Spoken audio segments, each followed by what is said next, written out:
የተወደዳችሁ አድማጭ ተመልካቾቻችን የጌታ ጸጋና ሰላም ይብዛላችሁ። ይህ በየሳምንቱ በኤልኤችኤም ኢትዮጵያ አገልግሎት እየተዘጋጀ የሚቀርብ መርሃ ግብር ነው። በዚህ መርሃ ግብር የራእይን መጽሐፍ በማጥናት ላይ እንገኛለን። ሶስተኛ ሳምንታችንን ዛሬ እንጀምራለን።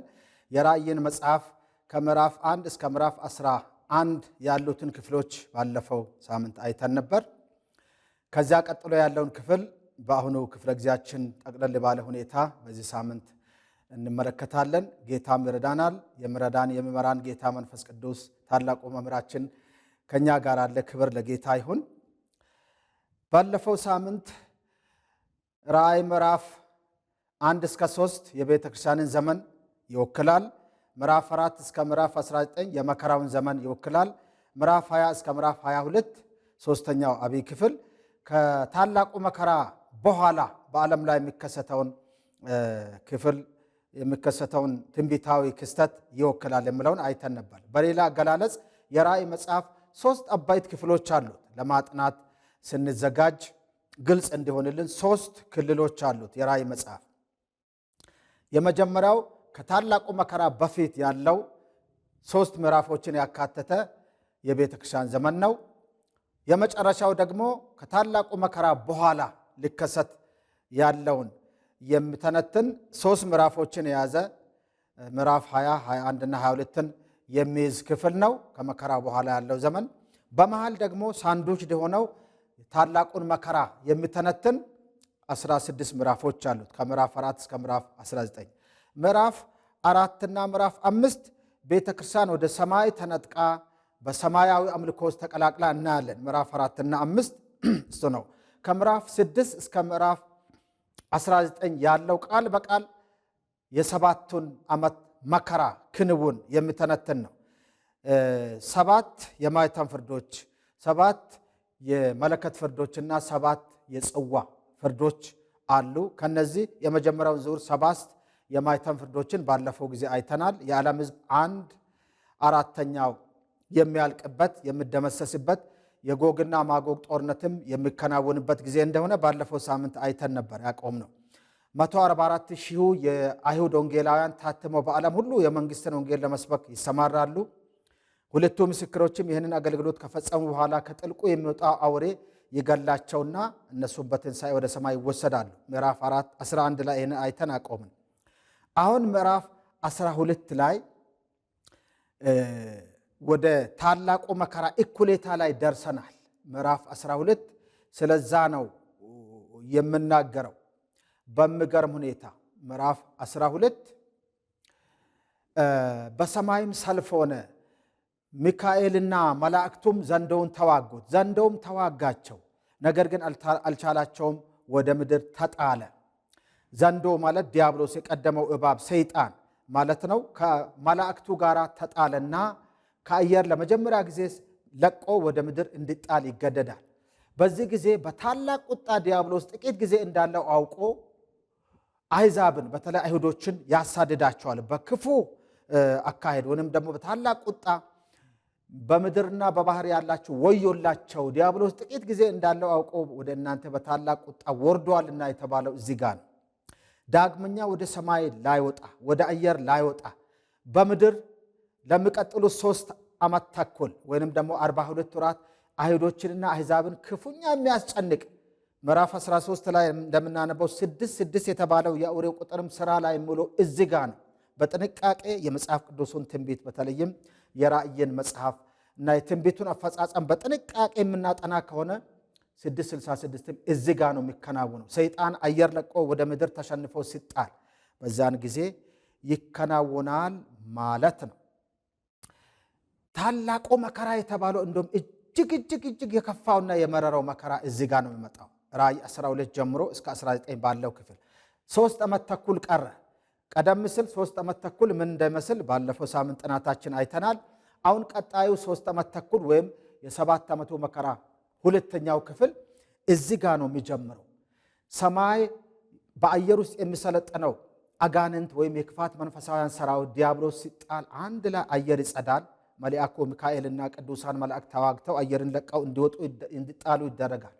እዚህ ጋር ጌታ ኢየሱስ የተናገረው ትንቢትም ይመጣል። ማቴዎስ 24 ላይ ከቁጥር 15 ጀምሮ እንዲህ ብሎ ነበር። ማቴዎስ ወንጌል 24:15 ነገር ግን በነቢዩ በዳንኤል የተባለውን የጥፋትን ርኩሰት በተቀደሰችው ስፍራ ቆሞ ሲታዩ አንባቢው ያስተውል። በዚያን ጊዜ በይሁዳ ያሉት ወደ ተራሮች ይሽሹ፣ በሰገነትም ያለው በቤቱ የቀረውን ለመውሰድ አይውረድ፣ በእርሻም ላይ ያለው ልብሱን ይወስድ ዘንድ ወደ ኋላ አይመለስ። ነገር ግን ሽሽታችሁ በክረምት ወይም በሰንበት እንዳይሆን ጸልዩ። በዚያን ጊዜ ለእርጉዞችና ለሚያጠቡ ወዮላቸው ብሎ ጌታ ኢየሱስ የተናገረው ትንቢት ቃል በቃል እዚህ ጋር ነው የሚመጣው። ራእይ 12 እና 13 ጋር ከተገለጸው የትንቢት አፈጻጸም ጋር አንድ ላይ ይካሄዳል። በሌላ አገላለጽ የቤተ ክርስቲያንን ዘመን ወይም ቤተ ክርስቲያንን የሚመለከት አይደለም፣ ቃል በቃል አይሁዶችን የሚመለከት ነው። ሽሹ ብለዋል። ወደ ተራራው ሽሹ የተባለው አይሁዶች በዚያን ጊዜ ኢየሩሳሌም በአሕዛብ የተረገጠች ትሆናለች፣ የአሕዛብ ዘመን እስኪፈጸም ድረስ የተባለው እሱ ነው። ምክንያቱም ቤተ መቅደስ ይሰራል። ሶስተኛው ቤተ መቅደስ በተቀደሰችው ስፍራ የጥፋት ርኩሰት ቆሞ ሲታዩ አንባቢው ያስተውል የተባለው ይሄ ነው። አይሁዶች ናቸው ማንበብም ማስተዋልም ያለባቸው። ምክንያቱም በዚያን ወቅት ቤተ መቅደስ ይሰራል። አይሁዶች አሁን ለዛ ለሶስተኛው ቤተ መቅደስ ግንባታ ተገቢውን መሰናዶ ቅድመ ዝግጅት አጠናቀዋል። 28,000 ካህናት ለቤተ መቅደሱ አገልግሎት ሰልጥነው ቁጭ ብለዋል። ቀይ ግደር ተዘጋጅተዋል። በማዳቀልም ቢሆን ቀይ ግደር በአይሁዶች ቤተ መቅደስ አምልኮ ውስጥ ትልቅ ስፍራ አለው። 4,000 ካህን የበገና ደርዳሪዎች ሰልጥነው ተዘጋጅተዋል። በገናዎች ተዘጋጅተዋል። የቤተ መቅደሱ ግንባታ አርኪቴክቸር ወይንም ደግሞ ብሉፕሪንት ንድፉ ተዘጋጅቶ ቁጭ ብሎ ነው ያለው፣ ፈንድም ጭምር። ልክ የቤተ ክርስቲያን መነጠቅ ሲሆን ወደ ቤተ መቅደሱ ግንባታ ይገባል። አሁን በዛ ቦታ ላይ የአይሁዶች የሙስሊሞች መስጊድ ተተክሎ ነው ያለው፣ ዶሞ ፍሮኮ የሚባል እሱን መንካት አይቻልም፣ ኢየሩሳሌም ከተማ ያለው። ነገር ግን በታላቁ መከራ ወቅት ያ ቦታ ፈራርሶ እንደገና ሶስተኛው የአይሁድ ቤተ መቅደስ ይገነባል። እሱን በተመለከተ ነው በእግዚአብሔር ቤተ መቅደስ ውስጥ እኔ እግዚአብሔር ነኝ ብሎ አዋጅ የሚያስነግር የተባለው ሁለተኛ ተሰሎንቄ ምዕራፍ 2 ላይ ጌታ ኢየሱስን በተቀደሰችው ስፍራ ቆሞ ሲታዩ ያለው ያንን ስፍራ በተመለከተ ነው። ታሪክንም ትንቢትንም አንድ ላይ በማዋሃድ ተገቢውን ትርጉም ማግኘት ጥሩ ነው። ቤተ ክርስቲያንን አይመለከትም። ሽሹ ተብሏል። የሚሸሹት አይሁዶች ናቸው። ታላቅ ቁጣ አውሬው ሐሰተኛው ነቢይ ወይንም ሐሰተኛው ክርስቶስ የተባለው ጸረ ክርስቶስ እኔ እግዚአብሔር ነኝ ብሎ በቤተ መቅደሱ ውስጥ በሚገነባው ፎቶግራፉን ለጥፎ ለእኔ ካልሆነ ለሌላ መስገድ አትችሉም ብሎ የማይሰግድ ሰው፣ ምልክቱን በእጁና በግንባሩ የማይቀበል ሰው መግዛት፣ መሸጥ፣ መለወጥ፣ መጓጓዝ እስከማይችል ድረስ ጥብቅ የሆነ አዋጅ የሚወጣው 666 የተባለው ቁጥርም እዚህ ጋ ነው ስራ ላይ የሚውለው ቃሉን በጥንቃቄ ስናጠናው። በዚህ ጊዜ አይሁዶች ይሸሻሉ። ዘንዶ ያሳድዳቸዋል ሰይጣን። ሸሽተው የሚደበቁበት ዋሻ አለ። በጆርዳን አገር በደቡብ ጆርዳን ፔትራ የተባለ ዋሻ አለ። አሁንም ቃል በቃል ሚውዚየም ሆኖ የሚያገለግል ከእስራኤል አገር በስተ ምስራቅ የሚገኝ ጆርዳን የሚባል አገር በስተደቡብ ዋሻ አለ ፔትራ። በዛ ፔትራ ውስጥ ሸሽተው እንዲያመልጡ እግዚአብሔር 3 ዓመት ተኩል የመከራ ዘመን እስኪጠናቀቅ ድረስ በተአምራት ይመግባቸዋል። በበረሃ በምድረ በዳ በሙሴ ዘመን እግዚአብሔር ከላይ መናን ከታች ውሃን እያፈለቀ እንደመገባቸው ይመግባቸዋል ተብሎ ይጠበቃል። አይሁዶች ሁሉም ናቸው ታዲያ የሚድኑት ቢባል አይደለም። በዘካርያስ ምዕራፍ 12 ላይ እንደምናነበው 1/3 ነው ከአይሁድ ሕዝብ በመሲሁ በክርስቶስ በማመኑ ምክንያት የሚድኑት። አዎ በመሲሁ አምነው የአውሬውን ቁጥር አንቀበልም ብለው እዛ ዋሻ ውስጥ እግዚአብሔር በተአምራት ጠብቆ የሚከልላቸው 1/3 የአይሁድ ሕዝብ ነው።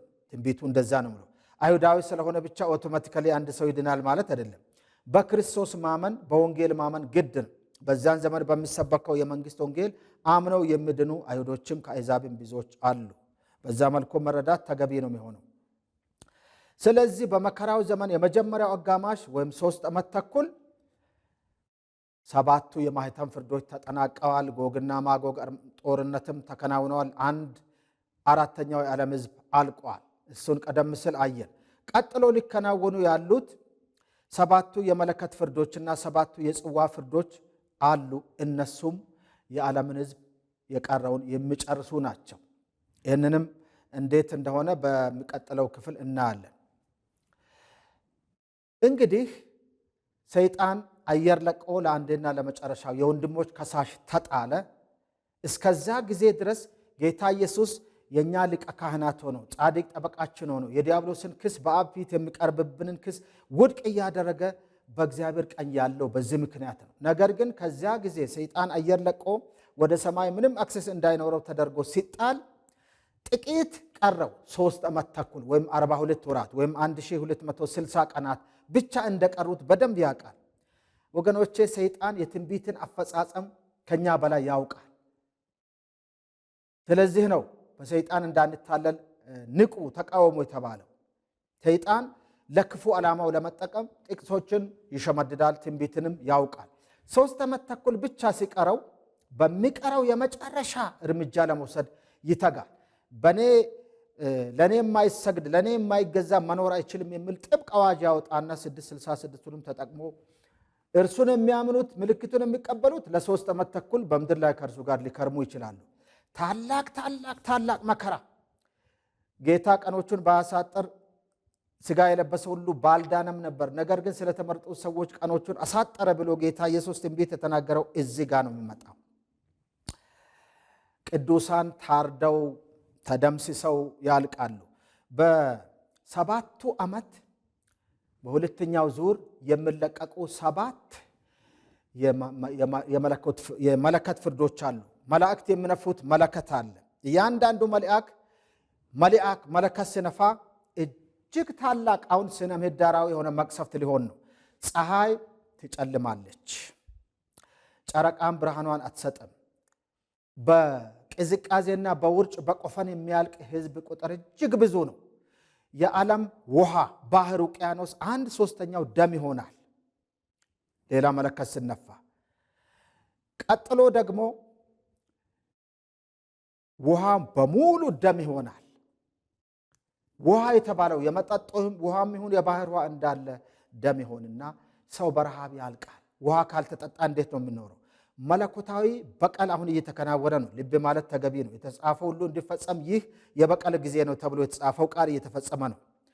እጽዋትና እንስሳት እጽዋት በተለይ 1/3 ይደርቃል። ሳር፣ ዛፎች፣ ቅጠል የተባለው በሙሉ 1/3 እንዳለ ይደርቃል።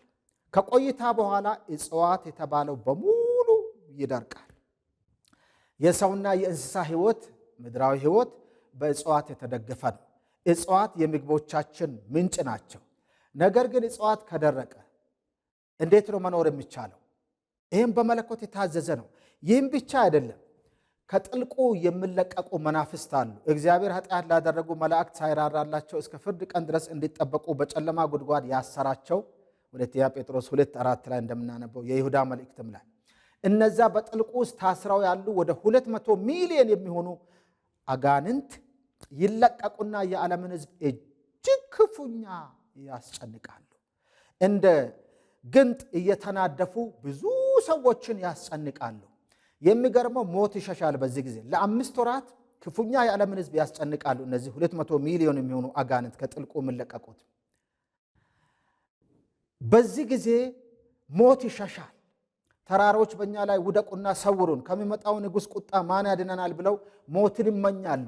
ሰዎች ምላሳቸውን እያኘኩ እግዚአብሔርን ይሳደባሉ። ንስሐ ለመግባት እግዚአብሔርን ለማክበር አሁንም አይመለሱም። የሰውን እልከኝነት ጥግ እንመለከታለን እዚህም ጋር። ነገር ግን ቁጣው እየተቀጣጠለ ይሄዳል። በባህር ላይ የሚጓዙ መርከቦች 1/3 ይሰጥማሉ። ቆይቶም ሁሉም ይሰጥማሉ። በባህር ውስጥ ያሉ አሶች በሙሉ ይሞታሉ። ተመልከቱ፣ እጽዋት አልቀዋል፣ ምግብ የለም። በባህር ያሉ አሶችም የሰው ልጅ ምግብ ናቸው፣ እነሱም አልቀዋል፣ ምግብ የለም። ከባህርና ከየብስ የሚገኝ ምግብ አለቀ።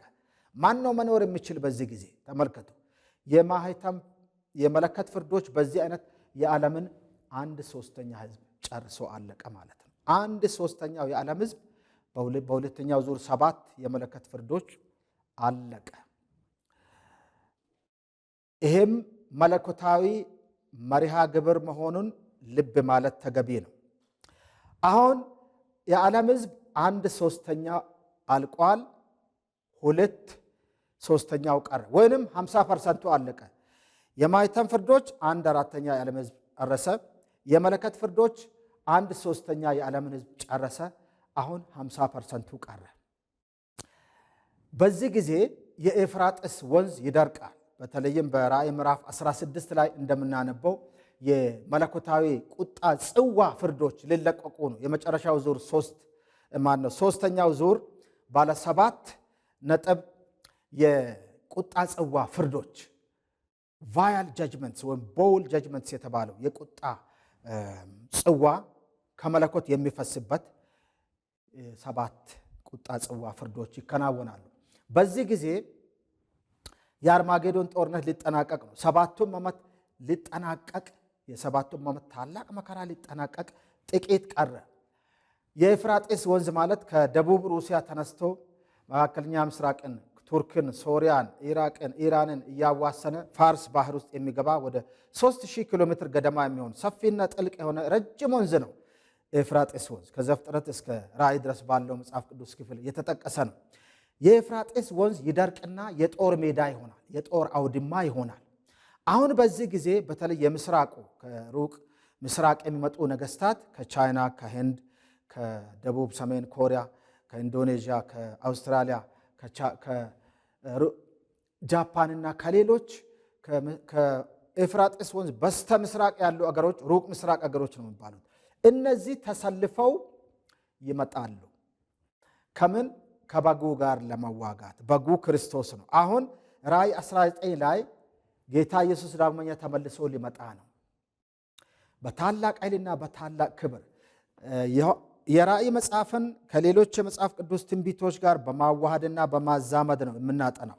ማቴዎስ ምዕራፍ 24 ላይ አሁን ራእይ ምዕራፍ 16ና 19 ላይ የተባለውን ትንቢት ከግቡ የሚያስገባ ጌታ የተናገረውን ትንቢት እናንብብ። ማቴዎስ 24 ከቁጥር 29 ጀምሮ። ማቴዎስ 24 ከ29 ከዚያች ወራትም መከራ በኋላ ወዲያው ፀሐይ ይጨልማል። ከዚያች ወራት መከራ ማለት 7 ዓመቱ በምድር ላይ በዚህ በታላቅ መከራ ያልቅና ያቺ መከራ የመከራ ወራት ሲጠናቀቅ ፀሐይ ትጨልማለች፣ ጨረቃም ብርሃኗን አትሰጥም፣ ከዋክብትም ከሰማይ ይወድቃሉ፣ የሰማያትም ኃይላት ይናወጣሉ። በዚያን ጊዜም የሰው ልጅ ምልክት በሰማይ ይታያል። በዚያን ጊዜም የምድር ወገኖች ሁሉ ዋይ ዋይ ይላሉ። ራእይ 1:7 ላይ ያለው ዋይ ዋይና ይሄ አንድ አይነት ክስተት ነው። ተመልከቱ። ራእይንና መጽሐፍ ቅዱሳዊ ትንቢቶችን ማዋሃድ አስፈላጊ የሆነው ለዚህ ነው። ራእይ 1:7 ማቴዎስ 24 ቁጥር 30 ዋይ ዋይ ይላሉ የተባለው አንድ ትንቢታዊ ክስተት ነው።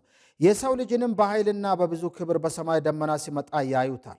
መላእክቱንም ከታላቅ መለከት ድምፅ ጋር ይልካቸዋል። ከሰማያትም ዳርቻ እስከ ዳርቻው ከአራቱ ነፋሳት ለእርሱ የተመረጡትን ይሰበስባሉ። ይሄ በጣም አስደናቂ ነገር ነው።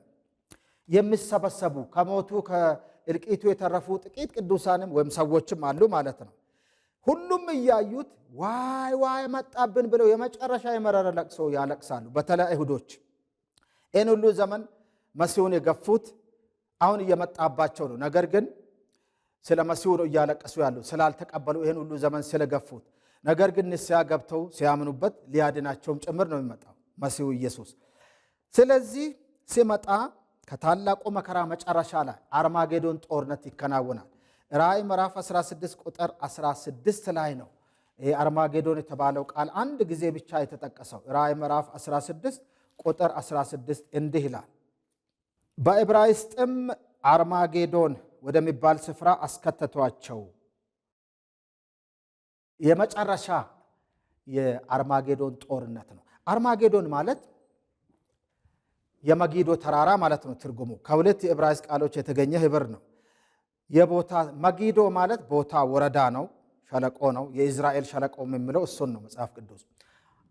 ሃርማ ማለት በዕብራይስጥ ቋንቋ ተራራ ወይም ኮረብታ ማለት ነው። ሃር መጊዶ ከሚሉት ሁለት የዕብራይስጥ ቃሎች የተገኘ ነው። በዚህ በአርማጌዶን ጦርነት ጌታ ኢየሱስ ክርስቶስ ከሰማይ በታላቅ ኃይልና በታላቅ ክብር ሲመጣ ጠላቶቹን ሊበቀል ነው የሚመጣው። ጉልበት ሁሉ ለእኔ ይንበረከካል፣ መላስም ሁሉ ለእግዚአብሔር አብ ኢየሱስ ክርስቶስ ጌታ እንደሆነ ይመሰክራል የተባለው ትንቢት እዚህ ጋር ነው ቃል በቃል የሚፈጸመው። እንግዲህ ከሩቅ ምስራቅ የሚመጡ ነገስታት በሚሊዮኖች የሚቆጠሩ ሰራዊትን አሰልፈው በአውሬው በሐሰተኛው ነቢይና በሰይጣን በሐሰተኛው ነቢይ በአውሬው በዚህ አስተባባሪነት የሩቅ ምስራቅ የተቀረው የዓለም ሕዝብ 50% ነው። አሁን ከበጉ ጋር ሊዋጉ ይመጣሉ። ነገር ግን ጌታ ኢየሱስ ክርስቶስ ከአፉ በሚወጣው ስለታም ሰይፍ አንድ ጊዜ ብሎ የዓለምን ሕዝብ እንደሚጨርሳቸው ራእይ 19 ላይ ተገልጿል። 7ቱ ዓመት የታላቁ መከራ የሚጠናቀቀው በዚህ አይነት ነው ማለት ነው። እግዚአብሔር ባቢሎንንም ይበቀላታል። ከጥንት ዘመን ጀምሮ የአመፅ፣ የርኩሰት፣ የጣዖት አምልኮ፣ የክፋት፣ የቋንቋ መብዛት ሁሉ ምንጭ የሆነችው ባቢሎን ስለሆነች ባቢሎንን ሊትራሊ ይበቀላታል። ከሰማይ ወደ 45 ኪሎ ግራም እስከ 50 ኪሎ ግራም የሚመዝን የበረዶ ዝናብ፣ የበረዶ ድንጋይ ይዘንባል። ባቢሎን ትሰነጣጠቃለች። አሁን የዓለም ነገስታት ማብቂያ ሊሆን ነው። ምድራዊ መንግስትና የአጋንንትን መንግስት ሙሉ በሙሉ ከምድረ ገጽ የሚደመሰሱበት ጊዜ ላይ ደርሰናል። እግዚአብሔር ይመስገን። 7ቱ ዓመት በዚህ በታላቁ መከራ በክርስቶስ ከሰማይ በኃይልና በታላቅ ክብር መምጣት 7ቱ ዓመት እየተጠናቀቀ ነው።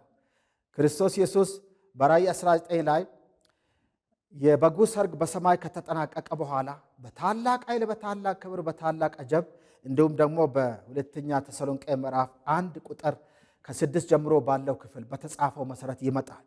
ምን ይላል? ሁለተኛ ተሰሎንቄ 1 ከ6 ጀምሮ ጌታ ኢየሱስ ክርስቶስ ከስልጣኑ መላእክት ጋር ከሰማይ በታላቅ ክብርና በእሳት ነበልባል ሲገለጥ መከራን ለሚያሳዩአችሁ መከራንም ለምትቀበሉ ከእኛ ጋር ዕረፍትን ብድራት አድርጎ እንዲመልስ በእግዚአብሔር ዘንድ በእርግጥ ጽድቅ ነው። ለምን ብባል እግዚአብሔርን የማያውቁትን ለጌታችንም ለኢየሱስ ክርስቶስ ወንጌል የማይታዘዙትን ይበቀላል። ለበቀል ነው የሚመጣው። የተጻፈው ሁሉ እንዲፈጸም ይህ የበቀል ጊዜ ነው ተብሎ እንደተጻፈው፣ ስለዚህ ለበቀል ነው የሚመጣው። በእሳት ነበልባል በታላቅ ኃይል ከሰማይ በቅዱሳን አጀብ በአምባላይ ፈረስ ላይ ተቀምጦ ራእይ 19 እንደምናየው የአርማጌዶን ጦርነት ሊጠናቀቅ ነው። በዚህ በመጊዶ ወይንም ደግሞ ከኢየሩሳሌም በስተሰሜን 60 ማይል ወጣ ብሎ በሚገኘው ወረዳ በዙሪያው ተራሮች አሉት፣ ሸለቆ፣ ሜዳ፣ እርሻም ጭምር አለ። አሁን ሐይቆችም በዛ ስፍራ ቃል በቃል አለ። በዚያ ስፍራ ከጥንት ዘመን ጀምሮ ከ200 በላይ ጦርነቶች ተፈራርቀዋል። ብዙ ሕዝብ አልቀዋል። ከተማ 25 ጊዜ ተሰርቶ ፈርሶ የከተማ ፍርስራሽ ያለበት ኮረብታም ነው። በዚያን ጊዜ ጌታ ኢየሱስ በታላቅ ኃይልና በእሳት ነበልባል ይመጣና ጠላቶቹን በአንድ ጊዜ ከአፉ በሚወጣው ስለታም ሰይፍ ይደመስሳቸዋል። ደማቸው ያንን ወረዳ ወይንም ሸለቆ ሞልቶ ሐይቅ ይሆናል። ስጋቸው ለአሞራዎች የእግዚአብሔር እራት ሆኖ ይሰጣቸዋል። አሞራዎች ከዓለም ዙሪያ ተሰብስበው ኑ የእግዚአብሔርን እራት ተጋበዙ ይብሉና የነዚያን ሻለቆችን፣ የአምሳ አለቆችን፣ የመቶ አለቆችን፣ የፈረሶችን ስጋ ይመገባሉ አሞራዎች። የበጉ ሰርግ በሰማይ የእግዚአብሔር ሰርግ ደግሞ በምድር የአመፀኞች ስጋ ተደምስሶ ለአሞራዎች እራት ሆኖ ይሰጣል። ነፍሳቸው ለሚቀጥሉት 1000 ዓመታት በሲኦል ለስቃይ ይወርዳል ወይም ይላካል። ሁለቱ የሰይጣን ካድሬ የነበሩት አፈቀላጤ የነበሩት ሐሰተኛው ነቢይና አውሬው የተባሉ ሁለት ግለሰቦች በዚያ በመከራ ዘመን ቅዱሳንን ሲያስጨንቁ የዲያብሎስን ሐሳብ ሲሰብኩ የነበሩት በሕይወት እያሉ ተይዘው ወደ እሳት ባህር ይጣላሉ። የእሳት ባህር ማሟሻ የሚሆኑት እነዚህ ሁለት ግለሰቦች ናቸው። በዚህ ጊዜ ሰይጣን ከአጋንንቱ ጋር ይታሰርና ለ1000 ዓመት እስራት ወደ ጥልቁ ይላካል። ታስሮ ወደፊት አሕዛብን እንዳያስት ለ1000 ዓመት ታስሮ ወደ ጥልቁ ይወረወራል። ለመጀመሪያ ጊዜ ምድር እፎ የምትልበት ጊዜ ነው። መላእክቱን ጌታ ኢየሱስ ከሰማይ ሲመጣ በታላቅ ኃይል በአራቱም ነፋሳት ይልካቸዋል፣ ለእርሱም የተመረጡትን ሰዎች ይሰበስባሉ የተባለው እዚህ ጋር ቁም ነገር አለ። እነማን ናቸው የሚሰበሰቡት? ከዚህ ከታላቁ መከራ ጭፍጨፋ የተረፉት ሰዎች አሉ። በየስርቻው ሸሽተው ያመለጡ ከዳኑትም ካልዳኑትም ሰዎች አሉ። እነዚህን መላእክት ከዓለም ዙሪያ ጥርግርግ አድርገው በንጉሱ በኢየሱስ ክርስቶስ ፊት ያቀርባሉ። ተመልከቱ። አሁን ማቴዎስ ምዕራፍ 25 ከቁጥር 31 እስከ 46 ባለው ክፍል የተነገረው ትንቢት እዚህ ጋር ነው የሚመጣው። ከራእይ ምዕራፍ 19 እና 20 ጋር ይገናኛል። ምን ማለት ነው? የአርማጌዶን ጦርነት ተጠናቀቀ። የሰዎች መንግስት፣ የዓለም ነገስታት መንግስት በሙሉ እዚህ ጋር ለአንድና ለዘላለም አከተመ። የሰይጣንን መንግስት እዚህ ጋር አከተመ፣ ወደ ጥልቁ ተላከ። በሕይወት የተረፉ እነዚህ ጥቂት ሰዎች ከዓለም ዙሪያ ተሰብስበው በንጉሱ በኢየሱስ ክርስቶስ እግር ስር ይሆናሉ። ፍየሎቹ በግራው በጎቹ በቀኙ። ምን ማለት ነው? በጎቹ የተባሉት በመከራው ዘመን የተሰበከውን የእግዚአብሔርን መንግሥት ወንጌል ሰምተው የዳኑ በመከራ በረሃብ በሰቆቃ ለአውሬው ምስል አንሰግድም ብለው ያመለጡ ግን እጅግ በጣም የተጎሳቀሉ ናቸው። ለነሱ ጌታ ኢየሱስ እንዲህ ይላቸዋል። ማቴዎስ 25 እዚህ ጋር ይመጣል። እናንተ የአባቴ ብሩካን ኑ፣ ዓለም ከተፈጠረ ጀምሮ የተዘጋጀላችሁን መንግሥት ውረሱ። የትኛውን መንግሥት? የሺህ ዓመት መንግሥት አሁን ሊጀመር ነው። ስለሱ በሚቀጥለው በስፋት እናያለን። የሺህ ዓመት መንግሥት ውረሱ ይላቸዋል። በግራው በኩል ላሉት አመፀኞች ደግሞ በዚያ በታላቁ መከራ ወቅት የአውሬውን ቁጥር ሲሰብኩ ሲቀበሉ ቅዱሳንን ሲያንገላቱ የነበሩ አመፀኞች ናቸው። የመንግሥትን ወንጌል የገፉ ናቸው። እናንተ እርጉማን ይላቸዋል። የተረገሙት በወንጌል ስላላመኑ ነው። እነዚህም የአባቴ ብሩካን የተባሉ ጻድቃን በወንጌል ስላመኑ ነው። ልዩነቱ ወንጌል ነው። ለሰይጣንና ለመላእክቱ ወደ ተዘጋጀው ሂዱ ይላቸዋል። ተደምስሰው ወደ ሲኦል ይሄዳሉ። በዚህ ጊዜ ነው እንግዲህ የሺህ ዓመት መንግሥት ምሰናዳው። ክርስቶስ ወደ ሺህ ዓመት መንግሥት ሊገባ ነው። የሰባቱ ዓመት ታላቁ መከራ እስካሁን በነበረው ትንተና መሰረት ተጠናቋል። ጌታ ኢየሱስ ምድርን ለሺህ ዓመት መንግሥት እያዘጋጀ ነው። እነማን ናቸው ወደ ሺህ ዓመት መንግሥት የሚገቡት? አሁን የሰባቱን ዓመት መከራ አጠናቀናል። ወደ ራእይ ምዕራፍ 20 ላይ ደርሰናል። ምዕራፍ 20፣ 21 እና 22ን ጌታ ቢፈቅድ ብንኖርም በሚቀጥለው ሳምንት የምንመለከተው የምንካፈለው የምናጠናው ይሆናል። እስከዚያ ድረስ እስካሁን የሰማችሁትን የእግዚአብሔርን ቃል ትምህርት የራእይን መጽሐፍና ሌሎችንም የትንቢት ክፍሎችን በማጣጣምና በማጥናት በትጋት ለሚቀጥለው ሳምንት እንድትዘጋጁ አበረታታችኋለሁ። እግዚአብሔር ይባርካችሁ። በሚቀጥለው ሳምንት እንገናኛለን። ሰላም ሁኑ።